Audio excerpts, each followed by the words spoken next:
शुएब शाहीन साहब माहिर कानून हैं, इमरान खान साहब की जो वकालत भी बहुत से केसेस में करते रहे हैं और कर रहे हैं। जनाब शुएब शाहीन साहब, थैंक यू वेरी मच। अच्छा, अब तो एक ये कि इस कानून बन जाने से या एक्ट के प्रेसिडेंट साहब के साइन करने के बाद अब ज़ाहिर है कि नवाज़ शरीफ साहब का जो था वो भी रिव्यू में जा सकते हैं, जहांगीर तरीन भी जा सकते हैं, और सुप्रीम कोर्ट इस कानून के हवाले से उसका क्या मुतवक्को रद्द अमल हो सकता है कानून के मुताबिक, जनाब शुएब शाहीन साहब? देखिए, पहली बात तो ये है कि ये पिछला वाला जो लॉ था प्रैक्टिकली वो भी फील्ड में है, क्योंकि उसको सिर्फ सस्पेंड किया गया है, उसका ऑपरेशन सस्पेंड किया गया है। तो इसका मतलब है कि कोर्ट ने उसको बालाए ताक रख के और उस लॉ के होते हुए ये नया लॉ बना दिया। मीनिंग देयर बाय उन्होंने ये तसव्वुर कर लिया उसका वो तो कानून कालअदम हो जाएगा, तो लेकिन अब ये नया लॉ बन गया क्योंकि उनके पास टाइम नहीं है इलेक्शन से पहले उन्होंने हर हाल में नवाज शरीफ साहब को रिलीफ देना है। पहली बात तो ये है कि जो पर्सन स्पेसिफिक लॉ होता है वैसे तो वो अनकॉन्स्टिट्यूशनल होता है, लेकिन मेरा नहीं ख्याल कि इस लॉ को कोई चैलेंज करेगा या सो मोटो एक्शन कोई देगा, क्योंकि इसके अंदर जो बेनिफिट दिया गया है मेनली वो एक तो ये है, जो बेसिक प्रिंसिपल है कि जनाब जो रिव्यू का केस होगा वो लार्जर बेंच सुनेगा, वो रिव्यू ही होगा, वो जज भी बैठेंगे। मसलन 5 मेंबर ने एक केस सुना है तो वो 6 सुनेंगे या 7 सुनेंगे, अगर 3 ने सुना है तो वो 5 सुनेंगे या 4 सुनेंगे या 6 सुनेंगे। तो एक तो ये प्रिंसिपल इसमें सेटल हुआ। दूसरा प्रिंसिपल ये तय कर दिया कि जी आज से जो भी जिसके खिलाफ भी कोई आर्डर आया हुआ है आर्टिकल 184(3) का, उसको रिव्यू का अख्तियार दे दिया गया with in a period of 60 days. यानी आज से 60 डेज के अंदर अंदर कोई भी शख्स जिसके खिलाफ भी कोई एडवर्स आर्डर पास हुआ है, बेशक वो क्लोज एंड पास ट्रांजैक्शन का केस भी क्यों नहीं, तो उसको चांस मिल जाएगा कि 60 डेज में अपना रिव्यू पिटीशन फाइल करे और जो लार्जर बेंच है उस केस का वो उस केस को सुनेगा।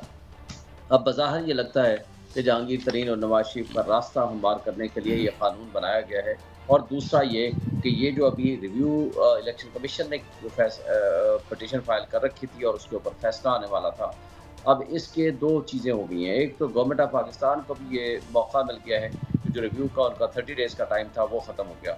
अब उनको आज से फिर अगेन 60 डेज़ का टाइम मिल गया है कि वो यूको मार्च के फैसले को भी चैलेंज करें और 4-4 के फैसले को भी चैलेंज करें, और फॉर द टाइम बीइंग ये जो इलेक्शन कमीशन की पिटीशन है एटलीस्ट अब आज के बाद से ये भी एक लिहाज से पेंडिंग होगी और एक लार्जर बेंच सुनेगा, और जो आज तक इन्होंने आर्गूमेंट सुने हैं वो ख़त्म हो जाएंगे क्योंकि नए सिरे से फिर दोबारा आर्गूमेंट। अच्छा शुएब भाई, ये बताएं कि ये जो नवाज शरीफ साहब का स्पेसिफिक केस है वो कॉन्विक्ट भी हैं और मफरूर भी हैं टेक्निकली, तो उनको कैसे, भट्टी साहब का ये राय है कि वो शायद उनके घर को सब जेल करार दिया जा सकता है, आप क्या समझते हैं कि वो उसका प्रोसीजर क्या होगा?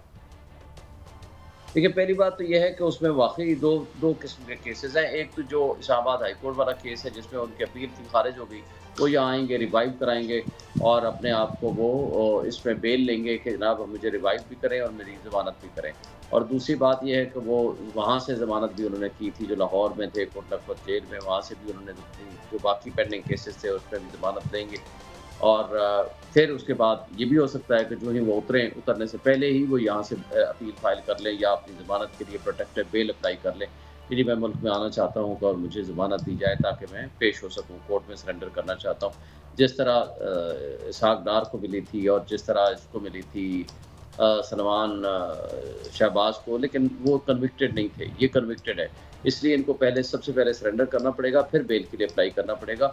उसूली तौर पर तो इनको जेल जाना पड़ेगा। लेकिन अच्छा शुएब साहब, आपने अपनी बात खुद ही क्लियर कर दी, वो कन्विक्टेड नहीं थे, ये सजा याफ्ता भी हैं और इश्तियारी भी हैं। अमूमन आप जैसे आईनी माहिरीन कहते हैं कि इश्तियारी को कानून में कोई फैसिलिटीज नहीं दी जाती ता वक्त के वो सरेंडर ना करे।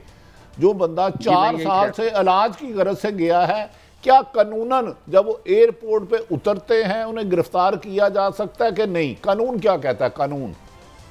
कानूनी तौर पर उनकी गिरफ्तारी हर हाल में होनी है।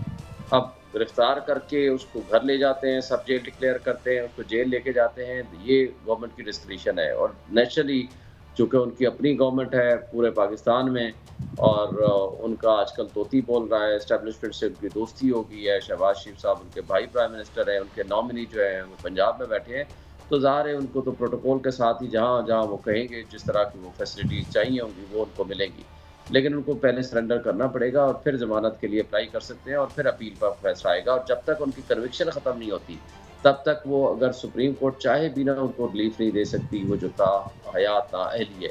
हाँ, ये कर सकती है कि उस ताहयात नाअहली को ख़त्म कर दे और subject to final outcome of the court proceedings जो है वो नीचे जो केसेस पेंडिंग है तो उसके साथ कर दें, क्योंकि कन्विक्शन इन केसेस में हो चुकी है उनकी। अब देखते हैं कि जब तक कन्विक्शन सेटिस्फाइड ना हो तो उनको किसी किस्म का रिलीफ मिलना इस वक्त बज़ाहिर मुश्किल लग रहा है।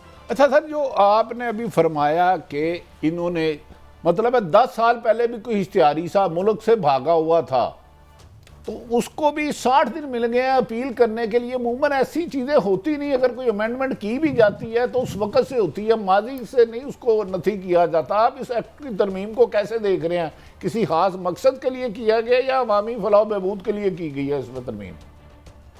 देखिए, अवामी फलाह बहबूद का तो आलम यह है कि आज आपके सामने गरीब आदमी रोटी के लिए मर रहा है और जो आपकी इनकी अपनी डिक्लेरेशन है आज GDP 0.29% है और पिछले साल 6.1% थी, जिसको ये पूरा साल गालियां देते रहे इमरान खान को।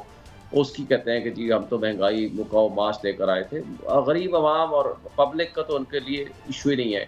ये आए ही इसलिए थे कि ताकि अपने मुकदमात ख़त्म कर सकें, नए ब्लॉक को बदल सकें, ECL से अपने नाम निकाल सकें, अपने पिछले सारे मुकदमे ख़त्म करें, एविडेंस ख़त्म करें। और हर रोज़ जो भी पार्लियामान अब बैठी हुई है अरबों रुपये खर्च कर रही है वो सिर्फ अपनी ज़ात के लिए है। और ये जो लॉ बना है ये अनप्रेसिडेंटेड है, पाकिस्तान की तारीख में ऐसा कभी नहीं हुआ। आज से ये तो 50 साल पहले भी अगर किसी का फैसला आया है 194(3) में, आज वो भी रिव्यू फाइल हो सकता है। ये तो क्लोज्ड एंड पास ट्रांजैक्शन एक प्रिंसिपल होता है, उसकी वायलेशन है कि किसी भी शख्स का इशू, लेकिन हाँ 2 पार्टियों के दरमियान एक मामला होता है, वो मामला सेटल डाउन हो गया किसी के हक में किसी के खिलाफ। जब किसी के हक में आ गया तो उसके लिए राइट क्रिएट हो गया। अब उस राइट को दोबारा जिंदा कर, उस राइट को ख़त्म करने के लिए दोबारा जिंदा कर दिया गया मैटर कि अब आप G60 डेज में अब जब चाहो आप अभी रिव्यू फाइल कर सकते हो।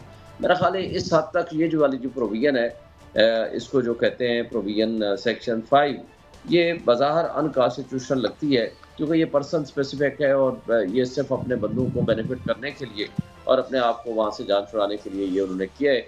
मेरा नहीं ख्याल कि ये सस्टेनेबल है। बाकी ये सुप्रीम कोर्ट पे डिपेंड करता है। अब तो मेरा ख्याल है PTI वाले भी मुकदमे कर के अब थक गए हैं।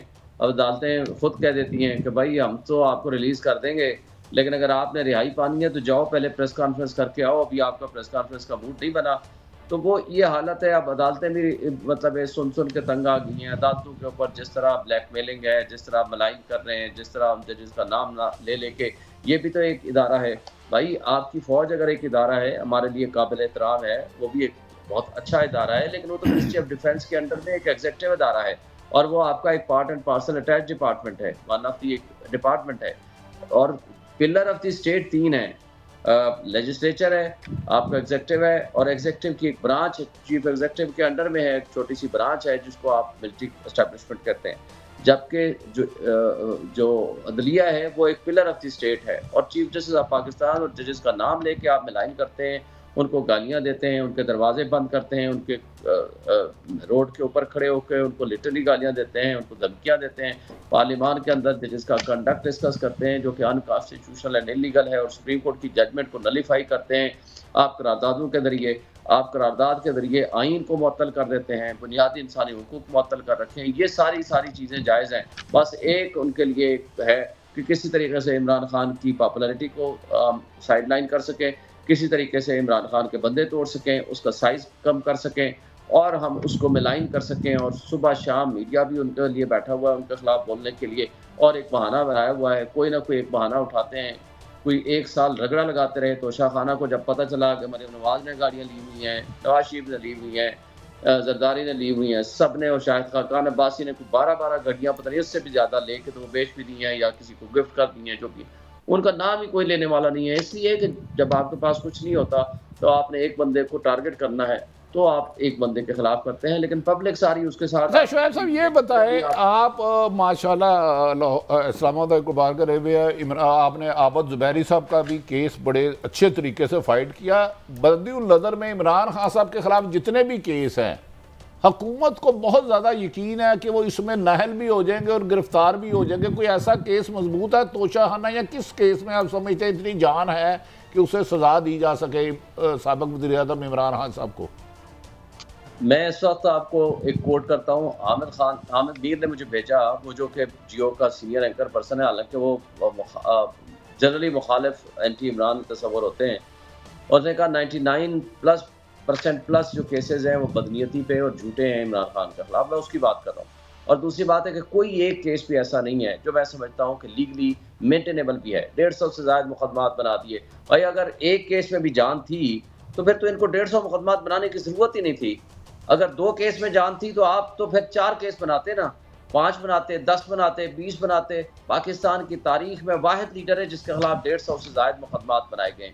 किसी एक केस में, पर्सन टू पर्सन एक-एक केस की मैं बात कर सकता हूँ, किसी केस में कोई जान नहीं है। लेकिन बदकिस्मती यह है कि हमारे मुल्क में सम टाइम कानून और इंसाफ जो है वो उसका दोहरा मेयार इस तरह होता है कि जब चाहती है उसमें किसी को हर हाल में फंसाना, तो जुल्फ़िकार अली भुट्टो को भी एलिमिनेट कर दिया गया। फिर नज़रिया ज़रूरत जस्टिस मुनीर ने भी ईजाद कर लिया। फिर बीच में जब याया खान चले गए तो हिना जिलानी केस जो है वो बड़ा पॉजिटिव और बड़ा प्रिंसिपल्स पे आया कि किसी को आइन मुअत्तल करने का अख्तियार नहीं है। लेकिन फिर नुसरत भुट्टो केस आया तो हमारी बदकिस्मती के फिर उसको रिवर्स कर दिया गया, वो ही नज़रिया ज़रूरत पैदा कर दिया गया, मौलवी तमीज़ुद्दीन केस वाला।